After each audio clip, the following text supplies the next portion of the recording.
नमस्कार, आप देख रहे हैं न्यूज 18 राजस्थान। आपके साथ मैं हूं आसिफ।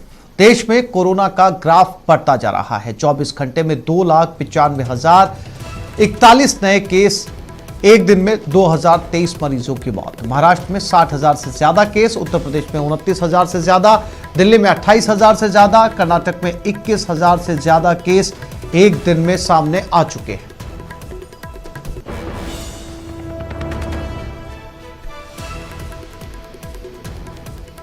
तो कोरोना की स्थिति दिन पर दिन बेकाबू होती हुई और आंकड़े लगातार बढ़ते हुए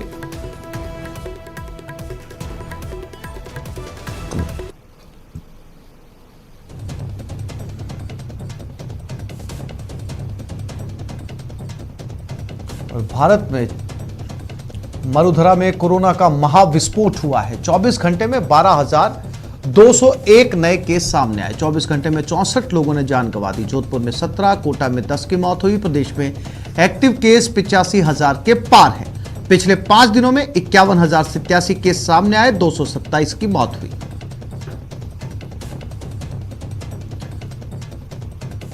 और अगर पिछले 24 घंटे में जिलेवार कोरोना का हाल देखा जाए तो जयपुर में 1,875 मामले सामने आए, जोधपुर में 1,545, कोटा में 1,382, उदयपुर में 932, अलवर में 650, भीलवाड़ा में 475, सिरोही में 475, अजमेर में 439, बीकानेर में 401, डूंगरपुर में 355 मरीज सामने आए।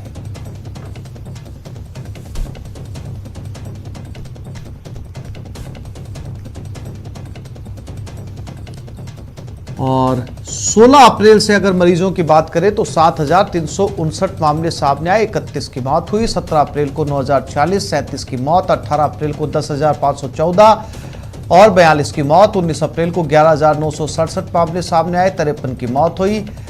20 अप्रैल को 12,021 केस सामने आए और 64 की मौत हुई। पिछले 5 दिनों में 51,087 केस सामने आए, 227 की मौत हुई।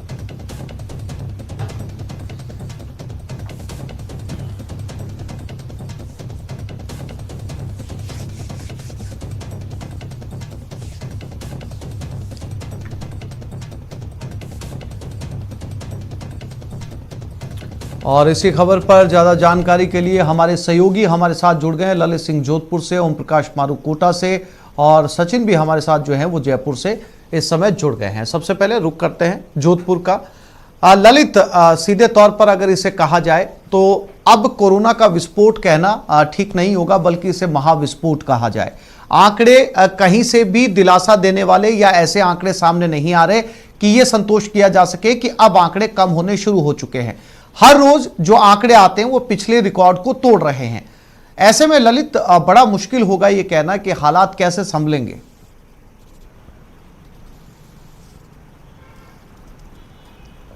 बिल्कुल सही कहा आसिफ, हालात बहुत विकट नहीं, बड़े सबसे बड़ा संकट साफ तौर पर आ चुका है। 2 दिन में 39 मरीजों की मौत अगर होती है तो ये आंकड़े डराने वाले नहीं, बिल्कुल चिंता में डालने वाले हैं। अस्पतालों में जिस तरह से लगातार तेजी से संख्या बढ़ रही है, पहले चिंता इस बात की होती थी कि रोजाना 1,000 से ज़्यादा मरीज आ रहे हैं, लेकिन अब चिंता ये होने लगी है कि रोज़ 10 से ज़्यादा मरीजों की मौत हो रही है। पिछले 2 दिनों में 39 मौतें इस बात की गवाह है कि अब बहुत डरने की जरूरत है।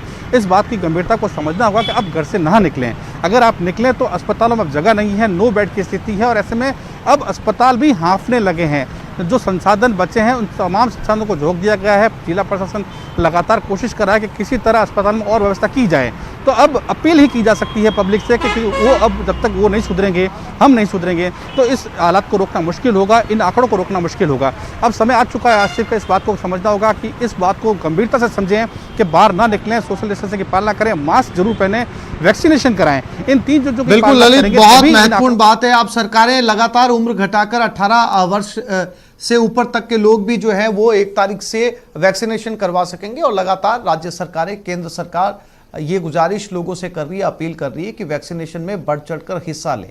सचिन के पास चलते हैं, जयपुर से हमारे साथ जुड़े हुए हैं। सचिन, अगर पूरे स्टेट की बात की जाए, राजस्थान की बात की जाए, तो जयपुर के आंकड़े सबसे ज्यादा चौंकाने वाले हैं। जयपुर राजधानी में नंबर 1 पर बना हुआ है आंकड़ों के लिहाज से। अब ऐसे में चेन तोड़ने की कोशिश की जा रही है कि किसी तरीके से चेन ब्रेक हो, तब जाकर रोज जो सामने गिनती आ रही है इन पर लगाम लग सकेगी। लेकिन सचिन, इस लॉकडाउन में तमाम गाइडलाइंस के बावजूद आपको सड़कों पर उतनी ही भीड़ नजर आ जाएगी। सचिन,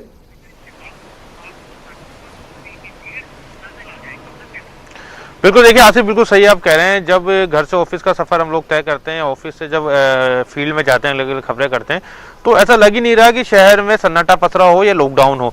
जब पहली लहर की बात करें या 2020 की बात करें, जो हम सड़कों पर निकला करते थे तो मुश्किल से लोग दिखाई देते थे। और अभी स्थिति यह है कि ट्रांसपोर्टेशन नहीं रोकने की वजह से अधिकतर लोग सड़कों पर हैं, चाहे वो बस स्टैंड के बहाने से निकले बाहर या किसी शादी समारोह की वजह से निकले, लेकिन काफ़ी लोग सड़कों पर। ऐसा लग ही नहीं रहा कि प्रदेश में जो है वो जन अनुशासन पखवाड़ा चल रहा है, यानी मिनी लॉकडाउन लागू है।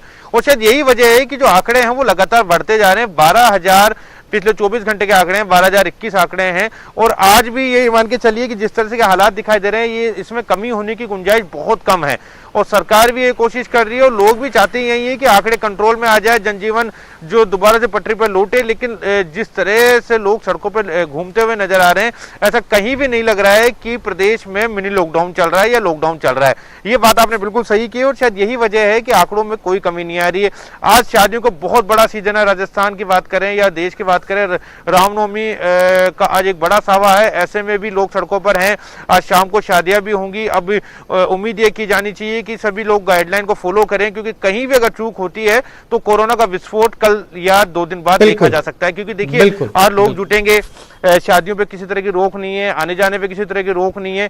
ऐसे में अगर सरकार को किसको कंट्रोल करना है तो कहीं ना कहीं मॉनिटरिंग भी करनी होगी, लोगों पे सख्त कार्रवाई करनी होगी। जो लोग कोरोना गाइडलाइन का फॉलो नहीं कर रहे हैं उनके चालान बनाने होंगे। केवल खाना पूर्ति मात्र की कार्रवाई करने से कुछ भी कंट्रोल में नहीं होने वाला। जी आसिफ।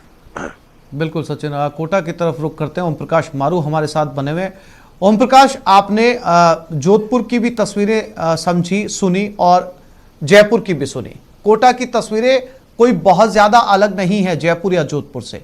कमोबेश वही स्थिति है, वही तस्वीरें हैं, आंकड़े भी वही हैं। या फिर यूं कहा जाए ओम प्रकाश कि कोटा जो है वो लगातार जयपुर का पीछा कर रहा है आंकड़ों में आगे निकलने के लिए।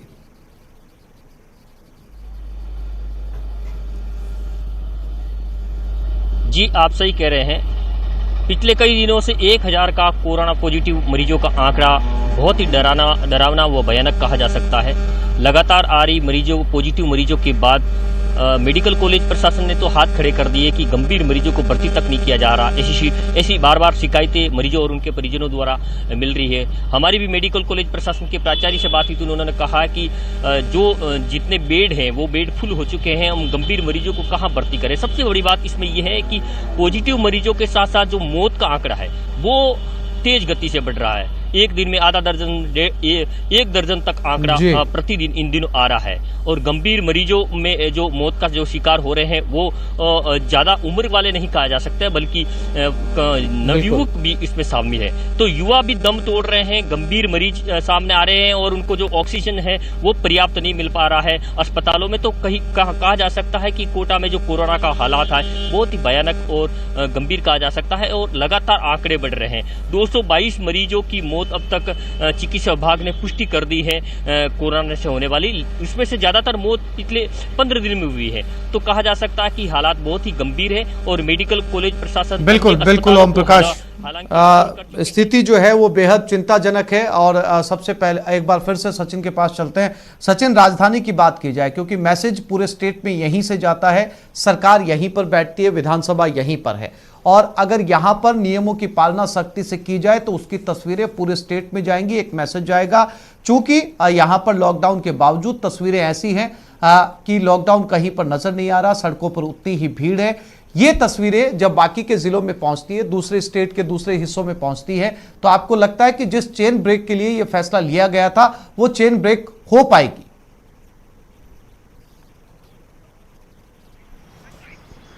देखिए, जिस तरह की तस्वीरें दिखाई दे रही है उससे तो उम्मीद बहुत कम नजर आ रही है। लेकिन जब बाजार बंद किए गए हैं, हालांकि बाजारों में सन्नाटा पसरा हुआ है, बाजारों में ग्राहक नहीं पहुंच पा रहे हैं, बाजारों में खरीदारी बिल्कुल रुक गई है, तो उससे एक थोड़ी बहुत उम्मीद की जा सकती है कि शायद कुछ हद तक इस पे लगाम लग सकेगी। लेकिन देखिए, जिस उम्मीद से या जिस टारगेट को लेकर सरकार ने लॉकडाउन किया था कि हम बिल्कुल कंट्रोल कर लेंगे, जो 10 से 12 हज़ार के आंकड़े आ रहे हैं उसको आधा कर लिया जाएगा, आधे से कम कर लिया जाएगा, वो होता हुआ तो शायद ये स्थिति नहीं दर्शा रही है। जो स्थिति जो मार्केट में जो सड़कों पे भीड़ नजर आ रही है, क्योंकि देखिए ट्रांसपोर्टेशन को रोका नहीं गया, लोग इधर से उधर जा रहे हैं और सबसे ज्यादा जो कोरोना का संक्रमण अगर कहीं ना कहीं फैल रहा है तो वो इसी वजह से फैल रहा है। लेकिन अब सरकार की मजबूरी भी है, सरकार पैनिक क्रिएट नहीं करना चाहती, क्योंकि अगर ट्रांसपोर्टेशन रोक दिया जाएगा तो पिछले जैसी तस्वीरें सामने आ सकती है, लोग सड़कों पर पैदल ही निकल सकते हैं। अन्य शहरों से जो तस्वीरें आ रही है वो तस्वीरें राजस्थान से भी आ सकती है। हालांकि उस तरह की तस्वीरें अभी राजस्थान से नहीं आई है, मजदूरों ने पलायन जरूर शुरू किया है, लेकिन उनको व्यवस्थाएं मिल रही है, उनको बसों की सुविधाएं मिल रही है। ऐसे में वो सड़कों पे जो पुरानी तस्वीर थी वो दिखाई नहीं दे रही है। लेकिन बिल्कुल सचिन, एक बार फिर से न्यूज़ 18 भी अपील करता है कि ज्यादा से ज्यादा सोशल डिस्टेंसिंग की पालना करें, घरों से बहुत जरूरी ना हो तो बाहर ना निकले और मास्क जरूर लगाएं। आप तीनों साथियों का हमारे साथ जुड़ने के लिए, बातचीत करने के लिए धन्यवाद। अब बात सीएम गहलोत की, उस मुहिम की जो अब रंग लाती नजर आ रही है। सीएम गहलोत ने हर उम्र के लोगों को वैक्सीन देने की मुहिम शुरू की थी, जिसे केंद्र सरकार ने मान लिया है, लेकिन कोरोना से लड़ने के गहलोत फॉर्मूले पर पीएम के मुहर की। सीएम गहलोत के मुहिम पर मुहर।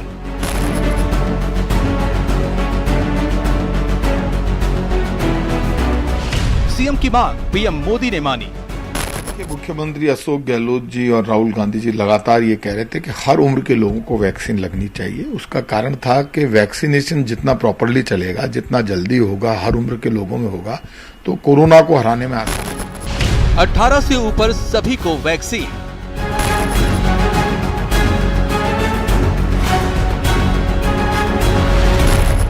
कोरोना से जंग में आखिर उस फैसले का ऐलान हो गया है जिसकी शुरुआत कांग्रेस पार्टी के साथ ही राजस्थान के सीएम अशोक गहलोत ने की थी।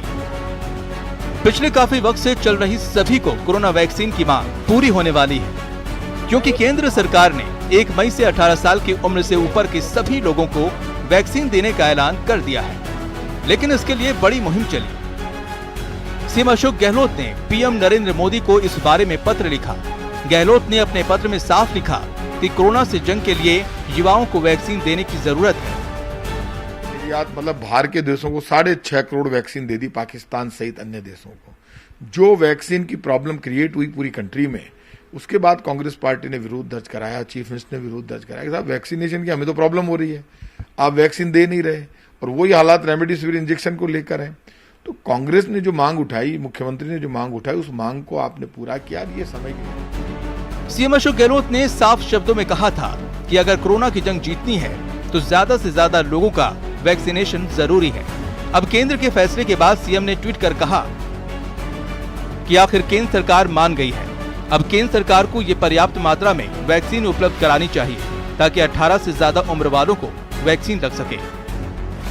वहीं गहलोत सरकार में मंत्री प्रताप सिंह खाचरियावास ने भी माना कि सीएम अशोक गहलोत की मुहिम रंग लाई है, लेकिन अब केंद्र सरकार वैक्सीन पर राजनीति बंद कर उसकी उपलब्धता सुनिश्चित करे। फ्रीक्वेंटली अब वैक्सीन आनी चाहिए। आप ये कहकर अपने पापों पर तो पर्दा डाल रहे हो, क्योंकि आपने 6.5 करोड़ वैक्सीन बाहर कंट्रीज को दे दी। अब आप उन सब से ध्यान हटाने के लिए, अपनी असफलताओं से ध्यान हटाने के लिए केंद्र सरकार ने बड़ा डिसीजन ले लिया। लेकिन दोगे कब? डिसीजन अलग चीज है, इंप्लीमेंटेशन अलग चीज है।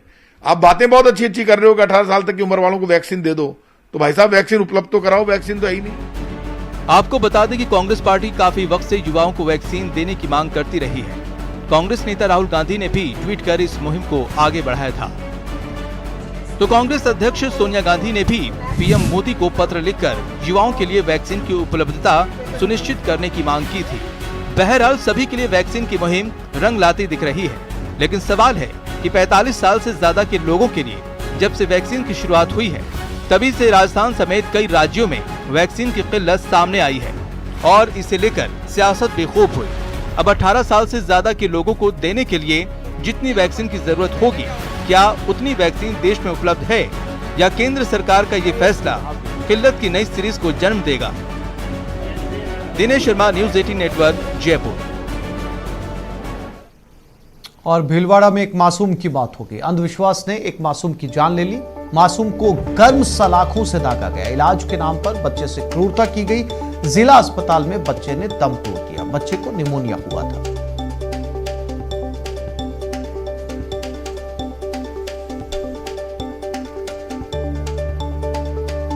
भीलवाड़ा से ये खबर है, जहां पर एक बच्चे को निमोनिया हुआ था, लेकिन बच्चे को गर्म सलाखों से दागा गया अंधविश्वास के चलते।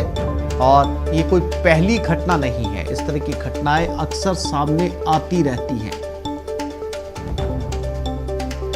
प्रमोद तिवारी संवाददाता भीलवाड़ा हमारे साथ जुड़ गए। प्रमोद, 2021 चल रहा है, यहाँ पर अब पूरी दुनिया जो है वो विज्ञान में कहां से कहां तक पहुंच गई, लेकिन इस तरह की खबरें रुकने का नाम नहीं ले रही। गर्म सलाखों से दागने की और इस तरीके का इलाज करने की, जिसमें बच्चे ने दम तोड़ दिया। बिल्कुल आसिफ, आप सही कह रहे हैं कि अभी तक भी 21वीं सदी में हम लोगों को ये समझाने में एक तरह से असफल रहे हैं कि निमोनिया का इलाज किसी सरकारी अस्पताल या प्राइवेट अस्पताल या डॉक्टर के पास होता है, न कि ये भोंपों द्वारा गर्म सलाखों से दागने से। ये दर्जनों मामले भीलवाड़ा, चित्तौड़ और राजसमंद जिले में इस तरह के आते हैं। ये राजसमंद जिले की बच्ची थी, 2 माह की, 17 अप्रैल को इसको यहाँ महात्मा गांधी अस्पताल में भर्ती कराया गया था। निमोनिया हो गया था। इसके पेट पे 3 जगह गर्म सलाखों के दाम लगाए गए हैं और देर रात को इसकी मौत हो गई। अब इसका पोस्टमार्टम किया जा रहा है, इसके परिजन आए हुए हैं। बिल्कुल प्रमोद, तमाम जानकारी के लिए आपका धन्यवाद। हमारे संवाददाता प्रमोद तिवारी जानकारी दे रहे थे कि निमोनिया को ठीक करने के लिए बच्चे के पेट पर 3 जगह से गर्म सलाखों से दागा गया और अस्पताल ले जाने पर उसकी मौत हो गई।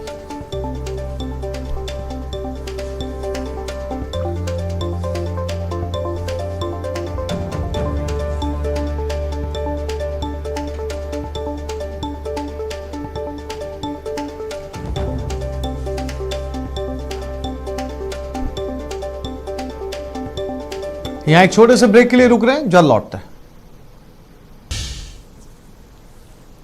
महिलाएं हाउसवाइफ हो तो घर का काम अच्छे से संभालती हैं, दफ्तर जाती हैं तो दफ्तर का काम बेहतर करती हैं, लेकिन ऐसी महिलाएं कम होती हैं जो घर और दफ्तर की जिम्मेदारी तो उठा ही रही हैं। संक्रमण के इस दौर में जनसेवा के काम से भी पीछे नहीं हट रही। आइए मिलवाते हैं आपको पोखरण की इस नायब तहसीलदार से। अमूमन ये तस्वीरें आम होती हैं। एक माँ अपने बच्चे को पढ़ा रही है और चेहरे पर मुस्कुराहट लिए खाना भी पका रही है, लेकिन इस माँ को सिर्फ अपने लाडले की नहीं बल्कि पोखरण के हर निवासी की परवाह है। जी हाँ, ये हैं बंटी राजपूत, जैसलमेर के पोखरण उपखंड कार्यालय में तहसीलदार हैं। जितनी सादगी इनके चेहरे पर है, उतनी ही चमक इनकी कार्यशैली में है। ये मिसाल हैं। परिवार के प्रति परवाह तो आपने देख ली, अब लेडी दबंग का दूसरा रूप देखिए। पिछले 1 साल से कोरोना नियमों को लेकर सख्ती दिखा रही हैं, सड़कों पर उतरकर लोगों को चेतावनी दे रही हैं, साथ ही महिलाओं से खास अपील भी कर रही हैं। जितनी मुस्तैदी पहली लहर में दिखाई, उससे ज्यादा जिम्मेदारी कोरोना की दूसरी लहर में दिखा रही हैं। कि जो महिला होती है वो घर की करता है, धरता है, और जब भी पुरुष घर से निकले तो वो जिस तरह से सारी चीज़ों का ध्यान रखती है, मोबाइल देती है या कोई फाइल देती है, इसी तरह महिलाएं अगर ये कर लें कि घर से अगर पुरुष निकल रहे हैं तो वो उनको मास्क दें जरूर और सैनिटाइजर की एक बोतल दें बाहर जाते टाइम। और उसके साथ ही जो आम महिला हैं उनको मैं ये कहना चाहूँगी कि पुरुषों को अगर ज़रूरत है या बच्चों को घर से बाहर निकलने की ज़रूरत है तो ही वो जाने दें। बंटी राजपूत सही वक्त पर रोज दफ्तर पहुंचती हैं और वहां का सारा काम निपटा कर निकल पड़ती हैं संक्रमण काल में लोगों तक ये जन जागरूकता का संदेश पहुंचाने। इन्हें और इनके जज्बे को न्यूज़ 18 भी सलाम करता है। सलाम ऐसी तमाम महिलाओं को जो महामारी की इस मुश्किल घड़ी में न सिर्फ अपने परिवार का पूरा ख्याल रख रही हैं, बल्कि देश और समाज के प्रति बखूबी अपनी जिम्मेदारी भी निभा रही हैं। पोखरण से न्यूज़ 18 के लिए सांवलदान रत्नू की रिपोर्ट। और भरतपुर पुलिस ने बड़ी कार्रवाई को अंजाम दिया। कालाबाजारी के खिलाफ यह कार्रवाई की गई। शिकायत के बाद पुलिस की कार्रवाई हुई। जयंती प्रोडक्ट के गोदाम को सील कर दिया गया। रेट से ज्यादा ये पैसे वसूल कर रहे थे। कार्रवाई से मुनाफाखोरों में हड़कंप है।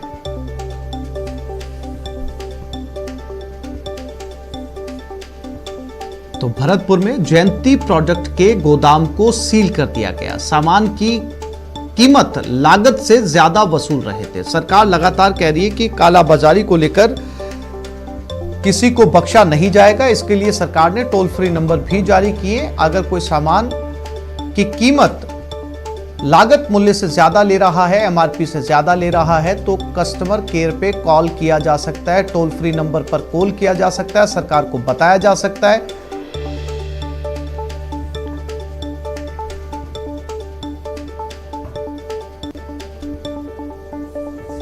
मरुधरा की जेल में सुरक्षा भगवान भरोसे है। प्रदेश में पिछले 15 दिनों में 22 कैदी फरार हो चुके हैं, लेकिन अब केवल 3 कैदी ही गिरफ्त में आए हैं। पहले जोधपुर, फिर झुंझुनू और अब बीकानेर। बीकानेर के नोखा में कंबल की रस्सी बनाकर जेल तोड़कर 5 कैदी फरार हो गए। वहीं जोधपुर के फलौदी में जेल ब्रेक करके 16 कैदी फरार हो गए। उसके बाद झुंझुनू में अस्पताल में मेडिकल करवाने गए पुलिस सुरक्षा में एक कैदी भागने में सफल हुआ। तो राजस्थान में लगातार कैदियों के भागने का सिलसिला जारी है।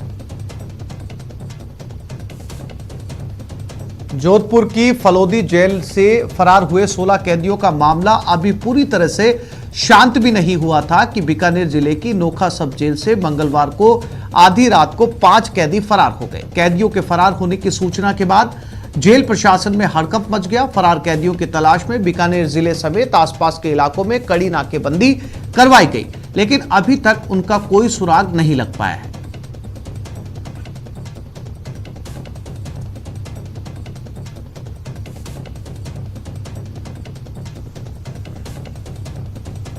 कोरोना के कहर पर लगाम लगाने के लिए करौली एसडीएम ने थोक सब्जी मंडी को स्टेडियम में स्थानांतरित करने का निर्णय लिया था, लेकिन इस पर अमल नहीं हो सका, जिसके चलते मंडी में भारी भीड़ नजर आई।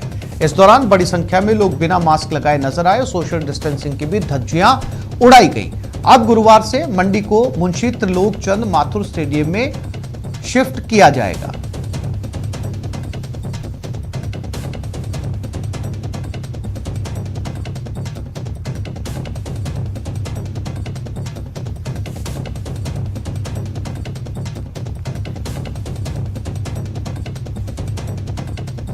दौसा के बाशिंदे सरकार के निर्देशों को मानने के लिए तैयार नहीं हैं। जन अनुशासन पखवाड़े के तीसरे दिन भी बाजारों में भीड़ देखने को मिली। हमारे संवाददाता आशीष शर्मा ने सोमनाथ सर्किल से हालात का जायजा लिया।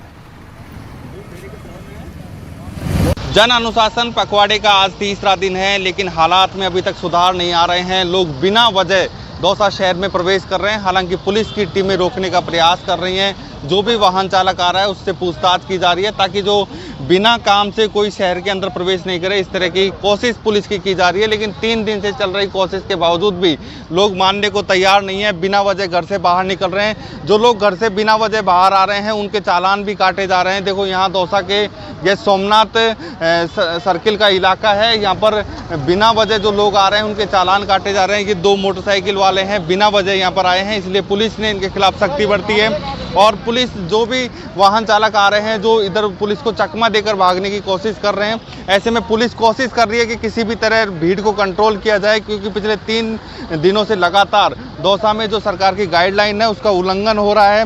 लोग बड़ी संख्या में यहाँ पर आए हुए हैं, लेकिन पुलिस उनको कोशिश कर रही है कि भाई लोग कम आए, लेकिन फिर भी लोग मान नहीं रहे। हालांकि पुलिस की टीमें कोशिश कर रही हैं। अब देखो ये पुलिस ने इस वाहन चालक को रोका है, बिना वजह यहाँ पर आया हुआ है। ऐसे में पुलिस सख्ती जरूर बरत रही है, लेकिन सख्ती के बावजूद भी लोग मानने को तैयार नहीं है। तो इस तरह की जो लापरवाही है और जो अनुशासनहीनता है वो निश्चित रूप से कोविड-19 की दूसरी लहर का जो संक्रमण दिखाई दे रहा है, जो कहर बरपा रखा है, उसको बढ़ाने में ये लोग लापरवाह जो लोग हैं वो सहयोगी हो रहे हैं। और कोविड-19 है उसके संक्रमण को बढ़ावा देने में ये लोग निश्चित रूप से जिम्मेदार हैं। ऐसे में सभी लोगों को जागरूक होना होगा, समझना होगा कि बिना वजह घर से बाहर नहीं निकले, ताकि लोगों का जो मूवमेंट है वो कम हो और भीड़ कम रहे, ताकि जो कोविड-19 का संक्रमण रुके। आशीष शर्मा, न्यूज़ 18, दौसा। और कोरोना संकट पर प्रियंका गांधी ने केंद्र सरकार पर हमला बोला है। देश में ऑक्सीजन की कमी नहीं, सरकार ने दूसरे देश में ऑक्सीजन भेज दी है। कांग्रेस की महासचिव प्रियंका गांधी ने कहा कि सरकार ने जनवरी से मार्च तक 6 करोड़ कोरोना वैक्सीन दूसरे देशों में भेज दी, जबकि उस दौरान 3 से 4 करोड़ भारतीयों को ही वैक्सीन लगाई गई थी। आखिर क्यों भारतीयों को प्राथमिकता नहीं दी गई? देश भर से रिपोर्ट्स क्या आ रही हैं? हॉस्पिटल के बेड्स की कमी है, ऑक्सीजन की कमी है, रेमडेसिविर की कमी है, वेंटिलेटर्स की कमी है। सब जगह से यही रिपोर्ट्स आ रही हैं। अब अगर हमने ठीक तरह से प्रिपरेशन किया होता, अगर हमने तैयारी की होती, तो फर्स्ट वेव और सेकंड वेव के बीच में हमारे पास कई महीने थे कि हम इसके लिए हम तैयारी कर सकते थे। सरकार ने 6 करोड़ वैक्सीन एक्सपोर्ट की हैं पिछले 6 महीने में। ज्यादा पिछले 6 महीने में नहीं, जनवरी से लेकर मार्च तक 6 करोड़ एक्सपोर्ट हुई हैं हमारे हिंदुस्तान से वैक्सीन। और उसी समय में 3 से 4 करोड़ हिंदुस्तानियों को वैक्सीन दी आपने। तो आपने हिंदुस्तानियों को पहले क्यों नहीं रखा? आपको मालूम था कि ये दोबारा वेव आएगा, तो आप टेम्पररी बेड्स क्यों नहीं बनवाए? आपने अस्पतालों में सुविधा क्यों नहीं बढ़ाई? आपने फोकस क्यों नहीं किया इन चीजों पे? यूपी सरकार ने क्या किया? यूपी सरकार ने 70% एंटीजन टेस्टिंग शुरू की। मतलब है कि जो एक्चुअल टेस्ट है, जो आरटीपीसीआर का टेस्ट है, वो सिर्फ 30% हो रहा है आज यूपी में। उस समय उन्होंने क्यों नहीं बढ़ाया? उसको बढ़ाने के बजाय एंटीजन टेस्ट क्यों शुरू किया? अपने आंकड़ों को कम करने के लिए। ये सरकार आईएसआई से बात कर सकती है। दुबई में इनका वार्तालाप चल रहा है आईएसआई के साथ। विपक्ष के नेताओं से बात नहीं कर सकती। और अब बात पर्यटन पर कोरोना कर्फ्यू के वार की। जी हां, स्वर्ण नगरी जैसलमेर में पर्यटन पर कोरोना का ग्रहण लगा है। हाल यह है कि कोरोना की वजह से 1200 करोड़ की आमदनी वाला पर्यटन उद्योग ठप हो गया है। स्वर्ण नगरी के पर्यटन पर वायरस नगरी की आर्थिक स्थिति को मजबूत बनाने वाला पर्यटन अब खुद कहीं ना कहीं जो है वो ठप हो चुका है। 1200 करोड़ की आमदनी देने वाला पर्यटन व्यवसाय कोरोना के चलते अब ठप है और हर कोई जो मायूस नजर आ रहा है, क्योंकि जैसलमेर की 70% जनता सीधी और 30% जनता अप्रत्यक्ष रूप से पर्यटन पर जो है वो स्थापित थी। लेकिन वीकेंड जो टूरिज्म आ रहा था, वीकेंड कर्फ्यू के बाद वो भी बंद हो चुका है और पिछले 1 साल से कोरोना के चलते पर्यटन व्यवसायियों के चेहरों पर चिंता की लकीरें साफ देखी जा रही है। सड़कें सुनसान है, बाजार लॉक हैं, पर्यटन स्थलों पर ताला लटका है। नतीजा, स्वर्ण नगरी जैसलमेर में 1200 करोड़ की आमदनी देने वाला पर्यटन व्यवसाय पूरी तरह से ठप है। हालात ये हैं कि शहर के सारे पर्यटन स्थलों पर वीरानी छाई हुई है और सम के धोरे जो कि 200 करोड़ की आमदनी देते थे, वहां भी सन्नाटा ही है। नगरी में पिछले कई सालों से वीकेंड टूरिज्म का काफ़ी प्रमोशन चल रहा है, इसलिए हम पर्यटन व्यवसाय को काफ़ी उसमें इजाफा होता है। लेकिन हाल ही में कोरोना संक्रमण को देखते हुए सभी सरकारों ने वीकेंड कर्फ्यू ही लगाया है, इसलिए हमको इसकी भारी मार झेलनी पड़ रही है और तकरीबन 1200 करोड़ का सालाना बिजनेस हमें टूरिज्म से आता है, जो इस बार काफ़ी ठप हो गया है। शुक्र शमी अदीद को जो गुजरात, पूना, महाराष्ट्र से जो पर्यटक आते थे, लेकिन अब वो कोविड के चक्कर चलते एवं कर्फ्यू एवं लॉकडाउन के चक्कर में अब वो भी आने बंद हो गए, जिससे जो थोड़ी बहुत राहत मिली थी वो राहत मिलने भी मुश्किल हो गई है, करीब करीब बंद के कगार पर है। दरअसल जैसलमेर की 70% जनता पर्यटन क्षेत्र से सीधे जुड़े हैं, तो 30% अप्रत्यक्ष रूप से। लेकिन कोरोना काल में पर्यटन पर ग्रहण लग गया है। वैसे पर्यटक जैसलमेर से दूर हो गए हैं जो वीकेंड पर स्वर्ण नगरी आते थे। जैसलमेर से न्यूज़ 18 राजस्थान के लिए श्रीकांत व्यास की रिपोर्ट। तो इस बुलेटिन में फिलहाल इतना ही। नमस्कार।